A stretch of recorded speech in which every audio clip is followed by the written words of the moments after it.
পারে।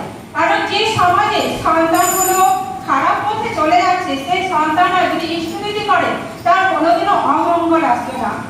সেই জন্য আমি বলবো একটি ছোট্ট ঘটনা ঠাকুরের মুখ থেকে শুনেছিলাম, যে হচ্ছে একটি দেওঘরে এক পরী খুব ঠাকুরের ভক্ত ছিল। তিনি ঠাকুরের কাছে গেলেন, ঠাকুরের কাছে গিয়ে প্রণাম করলেন। প্রণাম যখন তিনি বাড়ি ফিরে আসবে আবার ঘুরে তিনি প্রণাম করলেন। ঠাকুর তাকে একটি কথা বললেন, এই তুই আমাকে 33টা কম্বল এনে দিতে পারবি? তখন বলছে, হ্যাঁ ঠাকুর, কেন আনতে পারবো না? তখন বলছে কিন্তু একটা শর্ত আছে। বলছে কি শর্ত?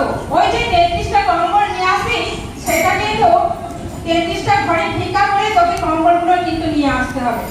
তখন সেই মানুষটি খুব একটু রাগ হলো, যে আমার তো অর্থ, টাকা পয়সা, গাড়ি বাড়ি সব কিছু আছে, ঠাকুর আমাকে কেন বললো না যে আমি আমার পয়সা থেকে আমি কিনে, আমাকে কেন ভিক্ষে করতে বললো অতগুলো লোকের সামনে?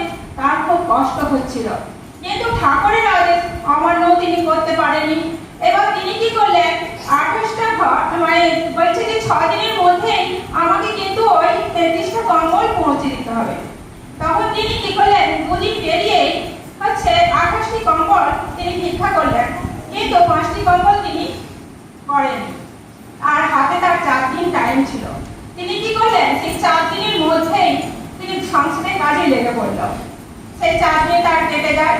4 দিন কেটে যাওয়ার পরে তখন ভাবলো যে হাই, আমার তো আর 5টি কম্বল কিনা হলো না। তখন সে তার ব্যাংকের অ্যাকাউন্ট থেকে সেই 5টি কম্বল কিনে ঠাকুরের কাছে গেল। তখন ঠাকুর সবার সামনে তাকে বললেন,